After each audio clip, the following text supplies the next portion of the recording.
Now to the latest on Harvey Weinstein. The New York Times reporting allegations by numerous women who say the Hollywood mogul sexually harassed them. His alleged victims over nearly 3 decades include stars like Ashley Judd and Rose McGowan. Now Weinstein is threatening to sue the New York Times for defamation. On October 5th, 2017, the New York Times published an article titled, "Harvey Weinstein Paid Off Sexual Harassment Accusers for Decades."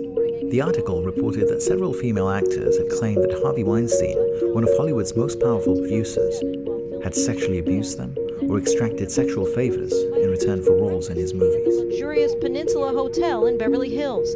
Judd tells the paper that Weinstein requested she come to his room, where he appeared in a bathrobe and asked if he could give her a massage. The worst part was that this had been common knowledge in Hollywood for decades, but it had been deliberately overlooked.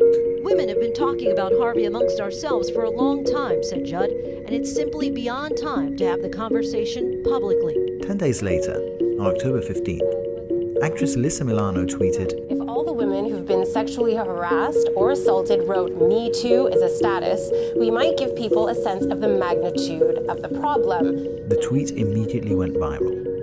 Within 24 hours, the message had 12 million shares on Facebook, with around 45% of all US Facebook users having seen a friend post the hashtag. Thousands of women are using 2 words on social media to identify themselves. MeToo became the top trending Twitter hashtag Sunday night, as mostly women spoke. It's hashtag MeToo. Within a week, the message had spread across 85 countries. Google reported that word searches related to the MeToo hashtag, including sexual assault and workplace harassment, had seen a steady increase since Alyssa Milano's first tweet. And as more victims began to speak up and add their voice to the campaign, new cases came to light in Hollywood, in the fashion industry, and in politics. A notorious fashion photographer who has been accused of sexual assault and in some instances even rape since Of sexual misconduct rocking the food industry. Another prominent restaurant entrepreneur is facing claims of harassment as more accusations emerge against Mario Batali. Spacey was a 26-year-old on Broadway when a 14-year-old boy, also appearing on Broadway, told BuzzFeed Spacey invited him to a party at his apartment. He picked me up like a grown-up. But while since then, hundreds of millions of people around the world have become familiar with the hashtag as a symbol of the global movement against sexual abuse, far fewer are aware that Me Too actually began a decade earlier. I started the Me Too movement in 2006 because I was working with black girls in Selma, Alabama. In 2006, activist Tarana Burke started using the words Me Too as part of a campaign to support and unite fellow survivors of sexual violence and bring, in her own words, empowerment through empathy to victims from marginalized communities. Our goal was really to work with black and brown girls in the South around who are survivors of sexual violence to speak healing into their lives, to let them know that healing was possible and let them know that they weren't alone. And it's really been focused on what survivors need to start a healing process. That's really what the heart of our movement has been about. The rise of the Me Too movement and the existence of the problems it's trying to address bring an uncomfortable truth to our collective attention. That although in our societies women may be legally equal to men, their lived experiences do not always reflect conditions of true equality.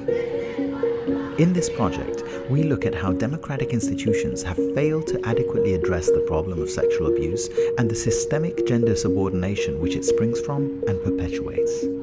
Even where access to political and legal venues is made technically possible, victims rarely achieve justice because the problem is cultural. And democratic procedures, party politics and the courtrooms, they rarely, if ever, address the cultural foundations of our society, because that's what they are based on. We see this as a failure of recognition, an unwillingness in our culture to acknowledge women's identities and experiences, and to recognize how profoundly lives are affected, not just by the actuality, but also by our tacit acceptance of sexual abuse and harassment. Social movements are ideally placed to step into the gaps left open by the shortcomings of democratic institutions. Me Too in particular has given victims of sexual violence a voice to raise awareness about their experiences and to demand that recognition. And in doing so, Me Too may be shifting our culture towards greater recognition of women more generally.